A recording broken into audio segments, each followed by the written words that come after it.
Welcome to Charles Travels, the podcast where we explore the extraordinary aspects of ordinary American life.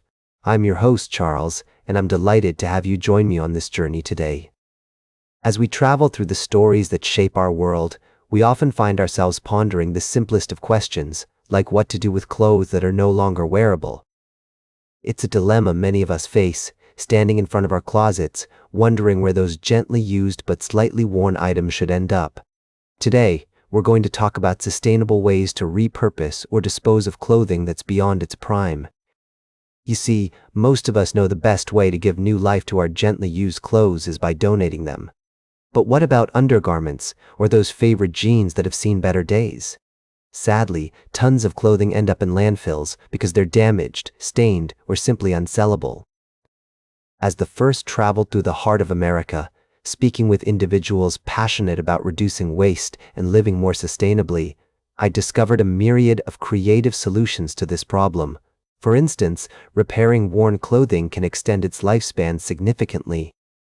A simple act, like patching small holes, replacing missing buttons, or using fabric dye to refresh items with stains, can make all the difference.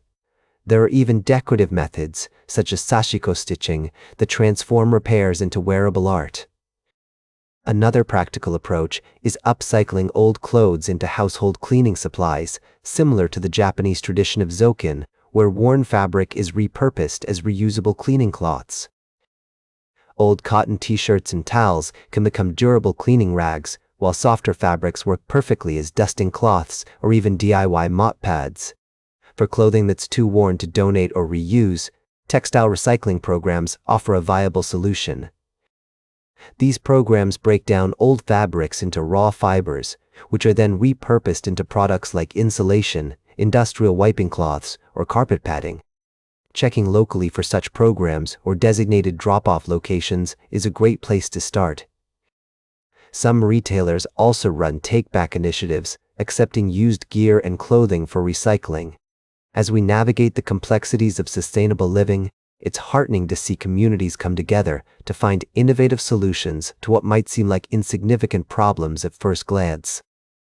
Even the smallest changes in how we think about disposal can make a measurable difference over time.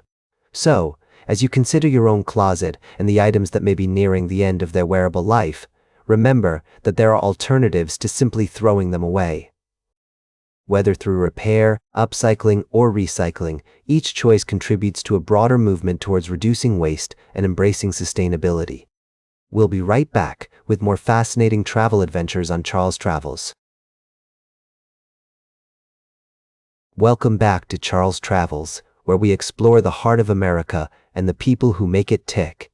Today, we're taking a detour from our usual stories of small-town life and rural traditions to bring you a special report on a developing story that's been making headlines around the world.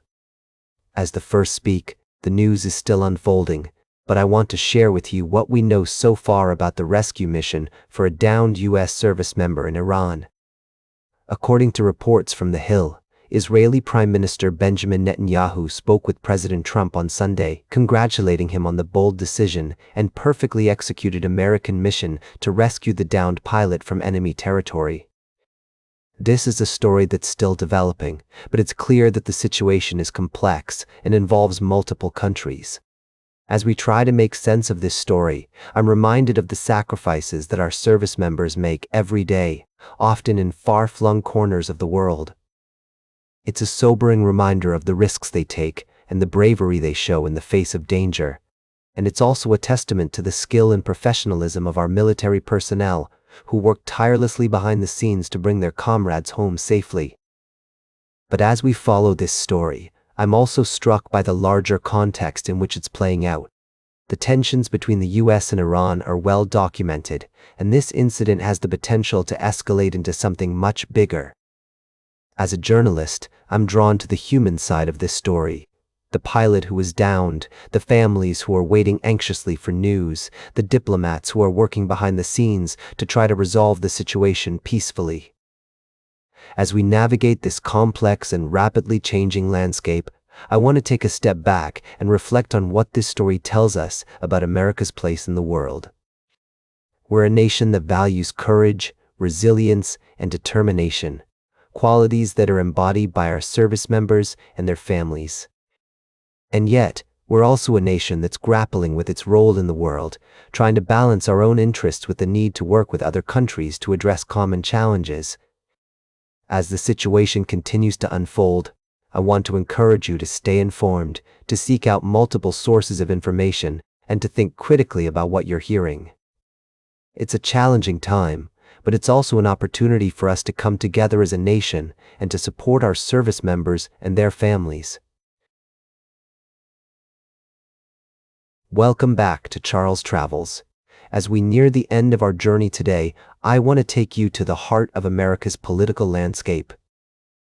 In an era where social media and online personalities are increasingly influential, a fascinating debate is unfolding about how politicians should engage with these new voices.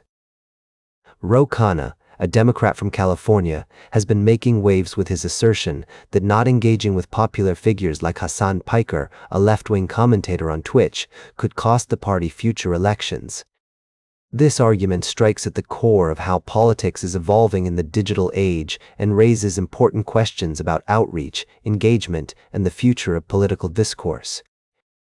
As the first reflect on Khanna's words, I'm reminded of the small-town gatherings I've attended across America, where community members come together to discuss the issues that matter most to them. There's a deep desire for connection, for being heard, and for seeing one's values reflected in the political process. The challenge for politicians is how to bridge the gap between these local concerns and the broader national conversation, especially when it involves navigating the complex world of online personalities. Khanna's emphasis on engagement speaks to a larger theme that we've explored throughout our travels: the importance of listening, of being present, and of valuing the perspectives of all individuals. In an age where divisions can seem insurmountable, the act of engaging with others, even across lines of disagreement, is not just a political strategy but a fundamental aspect of community building. As we consider the implications of Khanna's statement, let's also remember the artisans, the farmers, and the small business owners we've met along our journey. Each of them contributes to the rich tapestry of American life, and each has a story that deserves to be heard. The future of our democracy depends on our ability to listen to these stories, to engage with one another, and to find common ground.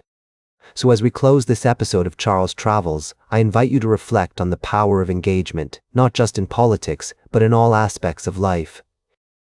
Whether it's a conversation with a neighbor, a visit to a local market, or simply taking the time to appreciate the beauty around us, every moment of connection enriches our lives and our communities. That's all for today's Charles Travels.